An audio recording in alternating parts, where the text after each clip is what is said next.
세계 미래 보고서 2018 앞으로 20년 후에 30년 후의 세상에 대해서 예측을 해 두었습니다. 그 책을 보니까 오늘 여러분 오실 때 다 운전을 하고 오신 분들도 많으실 줄 압니다. 그런데 앞으로 20년이 지나면 운전할 필요가 없습니다. 운전대를 잡을 일도 없습니다. 차가 알아서 입력만 하면, 말만 하면 그곳으로 데려주는 세상이 오게 될 것이다. 또 많은 불치병들이 있지 않습니까? 의료기술이 비약적으로 발전해서 불치병들이 사라지게 될 것이다. 또 인공지능이 우리 사회 구석구석에 엄청난 역할을 하게 될 것이라고 많은 것들을 이야기하면서 이 세 가지를 키워드로 이야기했습니다. 여러분, 인공지능에 대해서 우리는 이미 이것이 얼마나 놀라운 것인지를 현실이 되어 실제가 되어서 경험하고 있습니다. 얼마 전이었나요? 우리 알파고라는 우리 인공지능이 바둑 천재 기사인 이세돌 구단을 거뜬하게 물리치는 것을 우리가 보고 경악을 금치 못했던 것입니다. 자, 인공지능이 바로 우리의 삶에 정말 너무나 가까이 다가와 있는 것이 오늘의 현실입니다. 자, 그러면 인공지능이 앞으로 이 땅의 미래의 대안이 되고 인류의 소망이 될 수가 있는 것일까? 자, 인공지능은요, 그것을 만든 설계한 사람들이 있습니다. 움직이게 하고 작동하게 하는 사람들의 가치관에 따라서 작동하게 되어 있는 것이죠. 지난주 신문을 보셨습니까? 신문을 보니까 구글 측에서 인공지능에다가 질문을 했습니다. 예수가 누구인가? 또 다른 질문도 했는데 스가모니는 누구이고 마호메트는 누구인가? 이 스가모니에 대해서, 마호메트에 대해서는 분명하게 많은 자료들을 이야기하면서 방대하게 답변이 나왔습니다. 자, 그런데 예수가 누구인가 물었습니다. 놀랍게도 어떤 답변이 나왔을까요? 모른다, 알 수가 없다. 그런 답변이, 엉뚱한 답변이 나왔다는 것입니다. 과연 인공지능이 미래의 희망이 될 수 있을까? 사람들은 철석같이 믿고 있는데 예수는 누구인지, 예수는 도대체 어떤 분이신지, 영적인 지식에 있어서는 우리 주일학교 아이들보다 더 지적 능력이 떨어지고 현저하게 부족한 것입니다. 자, 그러면 오늘 저와 여러분에게 예수님은 누구십니까? 인공지능을 설계한 사람들처럼 알 수 없다, 모른다, 혹시 그렇게 답변하는 분들은 없으십니까? 오늘 이 말씀을 통해서 나사렛 예수, 그는 누구인가? 이 질문 앞에 우리 정직하게 반응하십시다. 그래야 하나님이신 예수님, 구원자이신 예수님, 우리 주님을 바로 알고 바로 믿고 바르게 경배하며 생명의 문으로, 구원의 문으로 함께 들어가시기를 축원합니다. 자, 예수님이 하나님이요 구원자 되심을 바로 알고 바로 믿고 바르게 경배할 사람들은 어떤 사람들이겠습니까? 우리 첫 번째 말씀입니다. 32절과 33절을 함께 읽겠습니다. 시작. 저물어 해질 때에 모든 병자와 귀신 들린 자를 예수께 데려오니 온 동네가 그 문 앞에 모였더라. 지난주 말씀을 기억하십니까? 우리 예수님이 회당에서 귀신 들린 사람을 고쳐주셨습니다. 귀신을 내어 쫓으셨습니다. 근데 그날은 어떤 날이었죠? 안식일이었습니다. 자, 나중에 바리새인들은 예수께서 안식일에 병자를 고치시고 귀신을 내어 쫓으신 이 사건 때문에 계속해서 예수님을 괴롭히고 예수님을 비방했습니다. 그러나 예수님은 안식일에 귀신 들린 자에게 자유와 해방을 주셨습니다. 또 베드로의 집으로 들어가셔서 장모의 10명을 고쳐 주셨습니다. 자, 해가 저물었고 날이 어둑어둑해지자 어떤 일이 벌어졌습니까? 그 마을에 있던 많은 사람들이 한꺼번에 예수께서 계신 집 앞으로 몰려들었습니다. 사람들은 유대인의 안식일의 규정을 두려워했습니다. 안식일은 해가 떨어져야 끝이 나거든요. 조용히 숨죽이고 기다리고 있다가 해가 떨어지니까 구름대처럼 예수께 몰려왔던 것입니다. 우리 예수님 어땠을까요? 자, 34절을 함께 읽어보십시다. 시작. 예수께서 각종 병이 든 많은 사람을 고치시며 많은 귀신을 내쫓으시되 귀신이 자기를 알므로 그 말하는 것을 허락하지 아니하시니라. 여러분, 병마로 고통하는 사람, 귀신으로 고통하는 사람 누구든지 예수께 나오기만 하면, 예수의 옷자락이라도 붙들기만 하면 병마가 떠나가는 것이고 귀신이 떠나가는 것이고 치유와 해방이, 자유와 은혜가 임하게 될 줄로 믿습니다. 누구나 예수 이름 부르기만 하면, 예수의 말씀을 믿기만 하면 예수님을 찾는 자마다 치유가 임하고 회복이 임하고 생명이 임하게 역사하십니다. 자, 그런데 오늘 본문에서 가장 중요한 말씀이 있습니다. 자, 34절에서 여러분 보시기에 어떤 구절이 가장 중요할까요? 제일 마지막 절에 보니까 귀신이 자기를 알므로 그 말하는 것을 허락하지 아니하시니라. 귀신은 예수님이 메시아요, 그리스도요, 하나님 되심을 알았습니다. 그런데 예수님은 귀신의 입으로 예수가 하나님이다, 예수가 그리스도다, 그 사실을 말하기를 허락하지 아니하셨습니다. 이유가 무엇일까요? 왜 귀신들의 입으로 예수가 하나님 되심을 광고하고 선전하는 것을 허락하지 아니하셨을까? 왜 그들의 입을 잠잠하게 하셨을까? 지금도 사람들을 보면 예수님을 이해하고 바라보는데 이 세 가지의 부류의 사람들을 발견할 수가 있습니다. 첫 번째는요, 귀신들보다 못하게, 귀신들보다 열등하게 예수님을 아는 사람들이 있습니다. 두 번째는요, 귀신이 아는 그 수준만큼, 그 정도로 예수님을 아는 사람들이 있습니다. 셋째, 귀신들보다 바르게, 온전하게 예수님을 아는 사람들이 있습니다.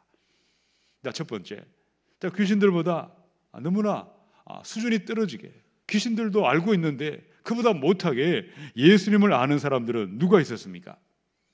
바리새인들 있죠. 대표적인 사람들. 이 바리새인들은 예수님이 귀신을 물리치는 그 모습을 보면서 어떤 말을 했습니까? 저는 귀신의 왕을, 바알세불의 능력을 힘입어서 귀신들을 쫓아내는 것이다. 그들은 지식이 있었지만 피도 눈물이 없는 지식이었고 사랑이 없던 지식이었습니다. 귀신이 아는 것보다 예수님에 대해서 무지하고 몰랐던 사람들이었습니다. 자, 두 번째, 귀신이 아는 그 정도로, 그 수준으로 예수님을 알았던 사람들은 누구이겠습니까? 요한복음의 6장에 보면 떡을 먹고 배가 불러서 예수님을 찾아다닌 사람들이 등장하고 있죠. 그들은 기적이 나타나고 능력과 표적이 나타나야만 예수님을 찾았습니다. 여러분, 다르게 말하면 무슨 말입니까? 더 이상 기적은 없다더라, 더 이상 능력은 나타나지 않는다더라, 그러면 예수를 찾아갈 이유가 없습니다. 등을 돌리고 욕을 하고 비방하는 것입니다.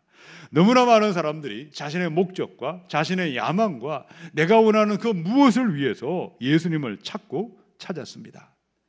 참되게 예수님을 찾았던 것이 아니라 자기를 위해서 예수를 이용했을 뿐이었습니다. 마치 남자와 여자가 만나서 결혼을 한다고 한번 상상해 보시기 바랍니다. 상대방의 인품과 사람 됨됨이와 그 사람의 믿음을 보고 이렇게 배우자를 결정하는 것이 아니라 그 사람의 돈을 보고, 가진 것을 보고, 능력을 보고 결혼을 했다면, 만약에 돈이 사라져버리고 결혼한 다음에 능력이 사라져버렸다면 같이 살 이유가 없는 것과 똑같은 이치를 하는 것입니다. 예수님은 사람들이 기적 때문에, 능력 때문에, 표적 때문에 예수를 찾아오고 예수를 믿기를 원하지 아니하셨습니다. 그러므로 귀신들이 그 입으로 예수님에 대해 말하는 것을 허락하지 아니하신 것입니다. 자, 세 번째, 어떤 사람들이 있겠습니까? 귀신들보다 바르게 예수님을 믿고 바르게 예수님을 알고 따라가는 사람들이 있습니다. 무엇 때문에, 어떻게 예수가 하나님의 아들이요 구원자요 그리스도이심을 믿고 있을까요? 요한일서에 보니까 5장 10절의 말씀입니다. 우리 자막을 같이 읽어보겠습니다. 시작. 하나님의 아들을 믿는 자는 자기 안에 증거가 있고 하나님을 믿지 아니하는 자는 하나님을 거짓말하는 자로 만드나니 이는 하나님께서 그 아들에 대하여 정언하신 증거를 믿지 아니하였음이라. 아멘. 회당에서 귀신 들려 살았다가 고통하게 살다가 예수를 만나 귀신이 떠나간 그 사람에게는 예수를 만난 믿음의 증거가 있었습니다. 베드로의 장모, 그는 열병으로 고통하다가 예수님을 만나 열병이 떠나가며 예수님을 수종들던 그녀에게도 예수님과의 만남을 통한 믿음의 증거가 있었습니다. 늦은 시간에 해가 저물 때 수많은 사람들이 인산인해를 이루고 찾아왔지만 병 고침받은 것으로 만족하고 떠나간 것이 아니라 이 늦은 시간에 우리를 물리치지 아니하시고 한 사람 한 사람 고쳐주신 예수님, 어루만져 주신 예수님, 예수님의 사랑, 예수님의 겸손, 예수님의 섬김, 예수님의 그 따스함을 만남을 통해 경험한 사람, 그 사람에게는 주는 그리스도요 하나님의 아들이라는 믿음의 증거들이 나타나고 분명하게 자리 잡고 있는 줄로 믿습니다. 오늘 저와 여러분에게 예수를 믿는 믿음의 증거는 어디에 기인하고 있습니까?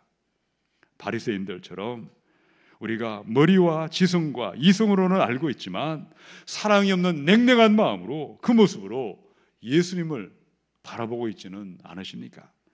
아니면 나의 욕망과 나의 탐욕과 나의 소원을 성취하는 황금과 기적과 능력의 메시아로 예수님만을 생각하고 있지는 않으십니까? 우리 예수님은 저와 여러분이 죄인되었을 때에 우리에게 찾아오셨습니다. 기막힌 수렁에서 건져주시고 우리를 구원하셨습니다. 우리의 질병을 고쳐주시고 작은 신음에도 응답하시고 지금도 변함없이 나를 사랑하시고 함께하시고 말씀으로 찾아오시고 성령으로 동행하시는 그 예수님을 참되게 만나시고 참되게 경험하시고 예수님의 아름다우심과 예수님의 인격을 통하여 믿음의 증거들이 저와 여러분 안에 하나하나 차곡차곡 자라나야 하겠습니다. 그 예수님을 참되게 믿고 참되게 만나고 참되게 반응함으로 말미암아 주는 그리스도시요 하나님의 아들이라는 이 분명한 믿음의 고백이 저와 여러분의 고백이 되시기를 축원합니다. 우리 두 번째 35절을 읽어보십시다. 시작. 새벽 아직도 밝기 전에 예수께서 일어나 나가 한적한 곳으로 가사 거기서 기도하시더니 아멘. 마가복음 1장에 보면요 21절부터 예수님이 가브나움에 들어가셨습니다. 자, 가브나움에서 하루 일과가 언제 끝이 났죠? 34절에서 끝이 납니다. 하루 24시간에 우리 주님의 삶의 행적들을 고스란히 기록해 두었습니다.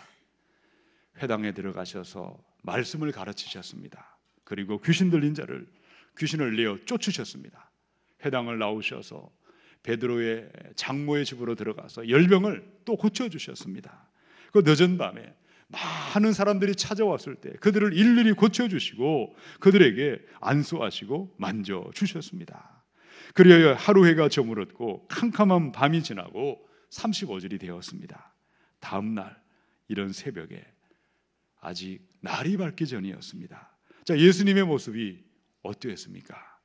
새벽 아직도 밝기 전에 예수께서 일어나 나가 한적한 곳으로 가사 거기서 뭘 하셨죠? 기도하시더라. 우리가 직분을 감당하는 것은 언제까지나 감당할 수가 없습니다. 일할 수 있을 때가 있고 일할 수 없을 때가 있습니다. 우리 그날이 오기 전에 허락된 시간, 이 주어진 시간에 어떻게 믿어야 우리가 바르게 믿고 바르게 섬기고 바르게 봉사할 수 있겠습니까? 우리 주님이 본을 보신 그대로 믿으며 따라가는 것입니다. 예수님은 새벽 미명에 일어나셔서 기도하셨습니다. 여러분, 새벽에 기도했다는 것은 하루의 일과를 시작하기 전에 가장 먼저 기도함으로 시작하셨다는 뜻입니다. 가르치는 것이 중요합니다. 병을 고치는 것도 중요하고 귀신을 내어 쫓는 것도 중요합니다. 그런데 하루의 첫 시간, 기도보다 중요하고 기도보다 긴급한 것은 없습니다. 새벽 미명에 일어나서 기도하신 우리 예수님을 항상 기억해야 하겠습니다. 만약 예수를 믿는 그리스도인들이 나는 기도보다 교회에서 일하는 것이 중요합니다. 나는 기도보다 모여서 회의하는 것이 더 중요합니다. 기도보다 직장의 일이 더 중요하고 기도하는 것보다 공부하는 것이 더 중요합니다. 이런 그런 사람이 있다면 그의 모든 수고는 헛수고가 될 수가 있습니다. 우리 예수님께서 일이 더 중요하시고 다른 무엇이 더 중요하셨다면 이런 새벽에 가장 먼저 무엇을 하셨을까요? 일을 하시거나 다른 것을 하셨을 것입니다. 그러나 예수님은 어떠하셨습니까? 이런 새벽에 피곤한 몸을 일으키시고 한적한 곳으로 가서 기도하셨다는 것입니다. 기도하실 때 내 뜻이 아니라 하나님의 뜻을 물으셨습니다. 내 힘과 내 지식과 내 능력으로 일을 감당하는 것이 아니라 성령의 힘과 성령의 지혜와 성령의 능력을 덧입어 주신 사명을 감당하기를 원하신 것입니다. 이런 기도하는 것은 무엇에 비유할 수 있겠습니까? 여러분이 서울을 떠나서 미국에 있는 저 머나먼 도시로 가야 한다고 한번 생각해 보시기 바랍니다. 어떤 사람은 이른 아침부터 일어나서 열심히 바다를 건너기 위해서 헤엄을 치는 사람도 있겠죠. 아무리 헤엄을 쳐도 태평양을 건너기는 쉽지 않습니다. 또 어떤 사람은 쪽배를 노를 열심히 저어서 바다를 건너가려고 하지만 여러분 파도가 치면 금방 넘어지는 것입니다. 그런데 기도하는 것은 하나님의 날개 위에 올라타는 것입니다. 하나님 우리를 번뜩 들으셔서 날개 위에 올리셔서 가장 최선의 길로 최고의 방법으로 하나님 우리를 목적지까지 인도하는 것이 기도의 힘이요 기도의 능력인 줄로 믿으시기 바랍니다. 하나님은 기도하는 자를 기뻐하십니다. 기도를 들으시는 하나님이십니다. 기도하라고 말씀하셨습니다. 과연 우리는 기도할 때 하나님의 능력을 믿는 사람인가? 여러분 성경을 보면 기도할 때 동풍이 불어와서 홍해가 갈라졌습니다. 기도할 때 여리고가 무너져 내렸습니다. 기도할 때 병마가 떠나갔고 기도할 때 귀신이 떠나가고 은혜와 평강을 부어 주셨습니다. 기도하는 자에게 예수는 하나님이시요 구원과 능력의 하나님 되심을 믿게 하시고 확신하게 하시는 줄로 믿습니다. 언제 기도해야 될까요? 어떻게 기도해야 될까요? 새벽에 이른 아침에 하루의 첫 시간에 기도하는 것입니다. 자, 본문을 보니까 사람들은 예수님이 어디서 기도하고 계시는지 기도하는 시간과 기도하는 장소를 바로 알고 바로 그곳으로 찾아왔습니다. 저와 여러분의 기도하는 시간, 기도하는 장소 마찬가지입니다. 정해진 시간에 정해진 장소에서 일정하게 기도하는 것입니다. 자, 35절의 마지막에 보니까 기도하시더라. 이 말의 헬라 말은요 미완료 시제로 되어 있습니다. 지속적으로 기도하라. 한결같이 기도하라. 변함없이 기도하라. 일정하게 기도하라. 기도의 끈을 결코 늦추지 말라고 말씀하십니다. 바르게 믿고 참되게 믿는 사람들마다 지속적으로 기도하며 변함없이 기도하는 기도의 습관이 있습니다. 우리의 삶이 얼마나 많은 선택과 얼마나 많은 결정이 기다리고 있습니까? 그 수많은 선택과 결정을 어떻게 결정하고 어떻게 선택하고 계십니까? 이른 아침 하나님께 엎드려 기도하시고 하나님의 성령의 능력을 구하시고 성령의 뜻을 구하는 자들마다 바른 길로 인도하시고 최선의 길로 인도하시는 줄로 믿습니다. 그 기도할 때 우리 믿음을 바른 믿음으로 인도하는 것이고 예수님을 참되게 믿는 믿음의 사람으로 세워주시는 것입니다. 1년에 365일 그 수많은 시간들 기도하시면서 하나님의 뜻을 구하시고 하나님의 뜻을 따라 결정하시며 예수를 바르고 믿고 참되게 믿으시기를 우리 주님의 이름으로 축원합니다.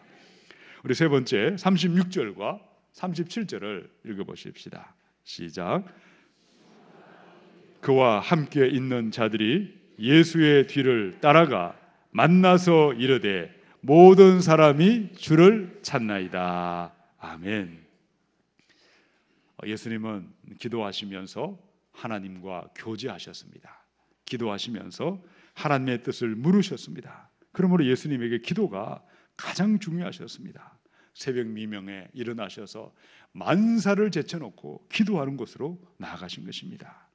그런데 시몬 베드로를 비롯해서 함께 있던 사람들은 어땠을까요? 37절에 보니까 만나서 이르되 모든 사람이 주를 찾고 있습니다.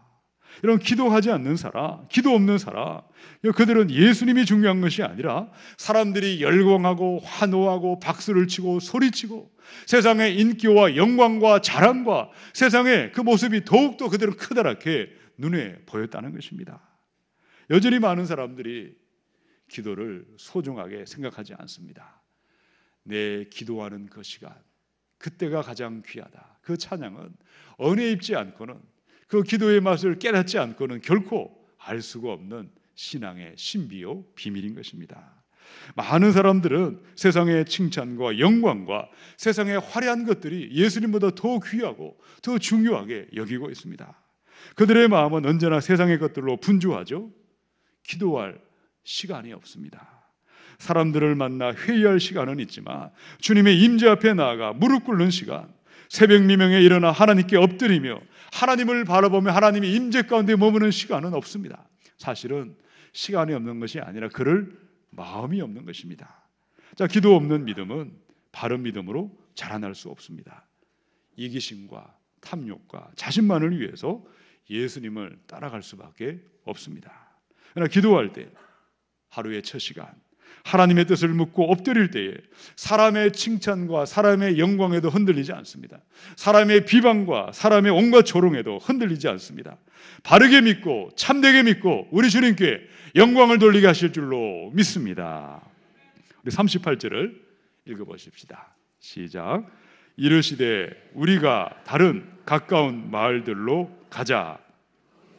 전도하리니 내가 이를 위하여 왔노라. 여러분, 예수님께서 왜 이 땅에 오셨죠? 병을 고쳐주기 위해서, 귀신을 내어 쫓기 위해서, 기적을 행하시기 위해서 오셨을까요? 물론 그것도 중요하지만 예수님이 오신 진정한 목적은 어디에 있을까요?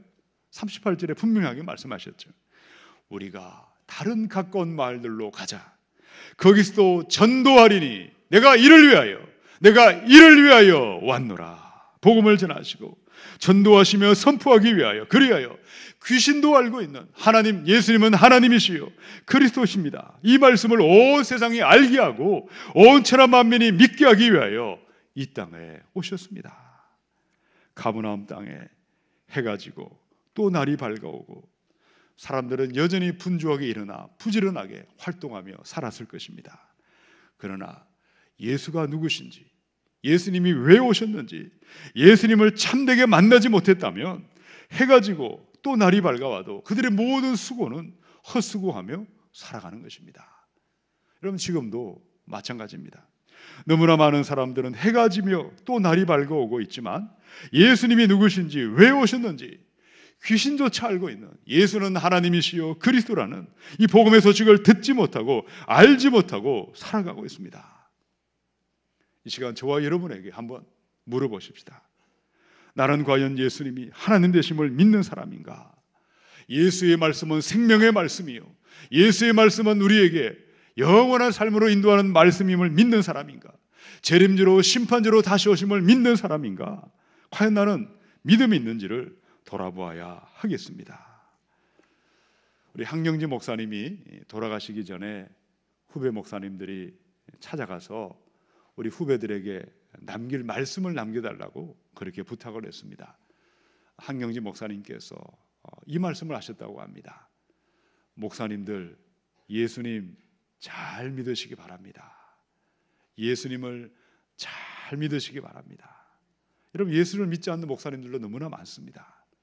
우리는 과연 하나님을 믿는 사람인지, 성경 말씀을 믿는 사람인지, 예수로 말미암아 죄사함 받았음을 믿는 사람이요, 예수로 생명을 받았음을 믿는 사람이요, 구원받았음을 믿는 사람인지, 오늘 밤 이 땅을 떠날지라도 하나님의 나라에 천국에 들어갈 믿음의 확신이 있는 사람인지, 살아도 주를 위해 살고 죽어도 주를 위해 죽는 믿음의 구원의 확신이 있는 사람인지 우리 자신을 돌아봐야 하겠습니다. 해가 저물어가고 날이 밝아오며 그렇게 30번을 반복하다가 1월이 지나갔습니다. 2월도 지나갈 것입니다. 2018년도 순식간에 지나갈 것입니다.